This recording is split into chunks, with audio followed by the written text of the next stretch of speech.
Petitioner की ओर से हाजिर होने वाले विद्वान काउंसिल श्री एस के सक्सेना ने यह दलील दी कि पिटिशनर ने अपना शोध प्रबंध वर्ष 1981 के अगस्त माह में प्रस्तुत किया था और उसे वर्ष 1981 से नवंबर माह में परीक्षा में बैठने के लिए भी अनुज्ञात किया गया था। अतः प्रार्थी संख्या 1 को उसका परिणाम घोषित करने के लिए निर्देश दिया जाए। विराम अपने इस दावे को न्यायोचित सिद्ध करने के लिए कि प्रार्थी संख्या 1 ने परीक्षा के लिए उसका शोध प्रबंध अवैध रूप से अस्वीकार कर दिया था और अतिरिक्त यह भी कि पिटिशनर को परीक्षा में बैठने के लिए अनुचित रूप से अनुज्ञात किया गया था, काउंसिल ने यह निवेदन किया कि इस न्यायालय द्वारा दिए गए निर्देश द्वारा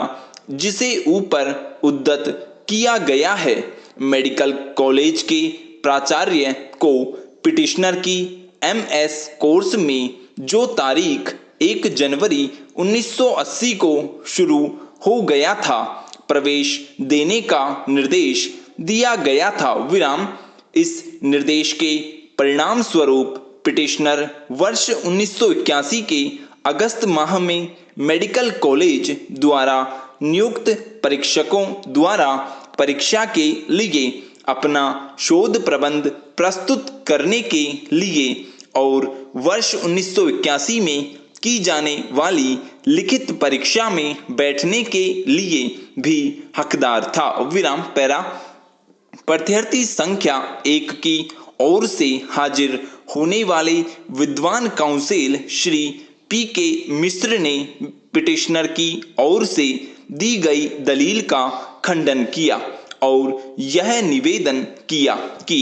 पिटिशनर न तो अपना शोध प्रबंध प्रस्तुत करने के लिए हकदार था और न उसे परीक्षा में बैठने के लिए अनुज्ञात किया जा सकता था। विराम अतः प्रार्थी संख्या 1 की कार्यवाही पूर्णतः न्यायोचित थी। विराम अपने निवेदन के समर्थन में प्रार्थी के विद्वान काउंसिल ने MD और MS परीक्षाओं के खंड 4 से 11 के प्रति निर्देश किया और इस बात पर जोर दिया कि पिटिशनर को अपना शोध प्रबंध प्रस्तुत करने के लिए तब तक अनुज्ञात नहीं किया जा सकता जब तक कि वह मेडिकल कॉलेज में कम से कम 12 माह तक कार्य न कर चुका हो और चूंकि पिटिशनर ने 12 माह तक कार्य नहीं किया है, अतः वह अपना शोध प्रबंध प्रस्तुत नहीं कर सकता था। विराम काउंसिल ने यह दलील भी दी कि पूर्वोक्त खंड 9 के अधीन शोध प्रबंध का नवंबर वाली परीक्षा से जिसमें पिटिशनर बैठना चाहता था, पूर्ववर्ती दिसंबर माह के 15वें दिन तक प्रस्तुत किया जाना अपेक्षित था। विराम प्रार्थी संख्या 1 के अनुसार चूंकि शोध प्रबंध 15 दिसंबर से पूर्व प्रस्तुत नहीं किया गया था, अतः पिटिशनर नवंबर 1981 में की गई परीक्षा में नहीं बैठ सकता था। विराम पैरा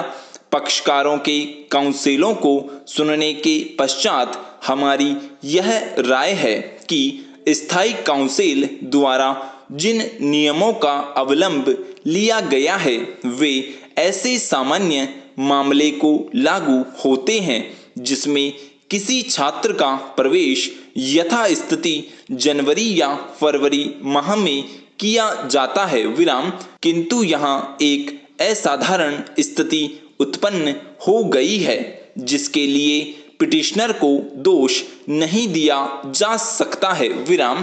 पिटिशनर ने प्रवेश के लिए काफी समय रहते आवेदन दे दिया था। विराम उसे ऐसे आधार पर प्रवेश देने से इनकार कर दिया गया जो पूर्णतः असंगत और बाह्य आधार था विराम। इस कारण उसे रिट पिटीशन फाइल करना पड़ा, जो अंततः मंजूर किया गया विराम। रिट पिटीशन प्रार्थी संख्या 1 को यह निर्देश करते हुए रोक आदेश पारित किया गया था कि पिटिशनर का 1980 के जून माह में प्रवेश किया जाए विराम। जून माह में उसका अंतिम रूप से रजिस्ट्रीकरण किया गया और बाद में सितंबर 1980 में अंतिम रूप से रजिस्ट्रीकरण किया गया, जब रिट पिटीशन मंजूर किया गया विराम।